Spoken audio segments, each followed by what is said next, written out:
লা হাওলা ওয়ালা কুওয়াতা ইল্লা বিল্লাহ 499 বার পড়লে কি হয় জানলে আপনি অবাক হয়ে যাবেন।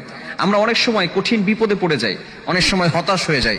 ফ্রাস্ট্রেটেড পিপল, যারা সবসময় ডিপ্রেশনে থাকেন, সবসময় টেনশনে থাকেন, কি করবেন কোনো কুল কিনারা খুঁজে পাচ্ছেন না, বারবার বিপদ আসতেছে, হতাশ হয়ে যাচ্ছেন।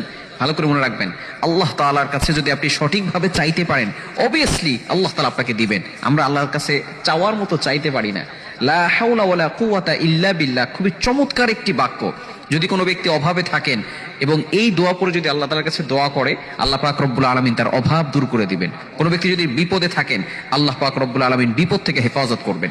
এই আমলটি কিভাবে করবেন আমি বলে দিলে আপনারা সুন্দর করে যদি আমলটা করতে পারেন, অবশ্যই কয়েকদিনের ভিতরে ভালো ফলাফল পাবেন। আমরা সঠিকভাবে এই আমলটি করার চেষ্টা করব। কিভাবে করবেন?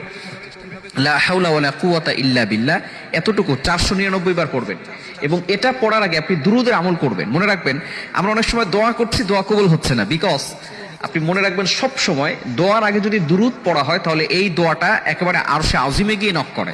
আর যদি আপনি দুরূদ না পড়েন তাহলে এই দোয়াটা মুআল্লাকুন, ঝুলন্ত অবস্থায় থাকে, পেন্ডিং বলেন আমরা।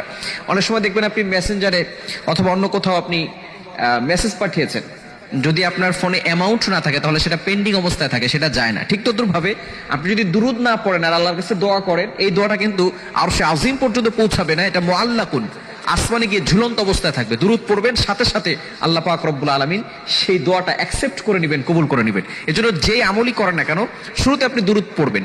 কোন দুরূদটা পড়বেন? আপনি দুরূদ ইব্রাহিম পড়তে পারেন। বিশেষ করে আমরা নামাজের ভিতরে যে দুরূদ পড়ি, আল্লাহুম্মা সাল্লি আলা মুহাম্মাদ ওয়া আলা আলি মুহাম্মাদ কামা সাল্লাইতা আলা ইব্রাহিম, এই দুরূদটি আমরা পড়ব। দুরূদ পড়ার পরে 499 বার লা হাওলা ওয়ালা কুওয়াতা ইল্লা বিল্লাহ এটা পড়বেন। পড়ার পরে আপনি লা হাওলা ওয়ালা কুওয়াতা ইল্লা বিল্লাহিল আলিয়্যিল আযীম পুরোটা একবার পড়বেন, তাহলে 500 বার হবে।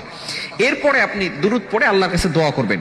আপনি দেখবেন যা আল্লাহ তাআলার কাছে চাইবেন, আল্লাহ পাক রব্বুল আলামিন সকল চাওয়া পাওয়াগুলো আল্লাহ তাআলা কবুল করবেন। বিপদে পড়ে আছেন, মেয়ের বিয়ে হচ্ছে না, টাকা পয়সার অভাব, সন্তান কথা শুনতেছে না, বিভিন্ন ভাবে আপনি কঠিন বিপদে পড়ে আছেন, আপনি যদি এইভাবে আল্লাহর কাছে চাইতে পারেন, আল্লাহ পাক রব্বুল আলামিন অবশ্যই আপনাকে বিপদ আপদ থেকে হেফাজত করবেন, বালা মুসিবত থেকে হেফাজত করবেন। এজন্য আমরা এই আমলটি অবশ্যই করার চেষ্টা করব। লা হাওলা ওয়ালা কুওয়াতা ইল্লা বিল্লাহ। শুধু যে আপনি এশারা নামাজের পরে এটা 499 বার পড়বেন বিষয়টা এমন নয়, আপনি এটা যে কোনো সময় পড়তে পারেন। বিশেষ করে এই আমলটি 499 বার পড়ার জন্য আপনি এশারা নামাজের পরে পড়বেন। এছাড়া আপনি ফজরের নামাজের পরে 100 বার পড়তে পারেন, লা হাওলা ওয়ালা কুওয়াতা ইল্লা বিল্লাহিল আলিয়্যিল আযীম, অথবা মাগরিবের নামাজের পরে 100 বার পড়বেন।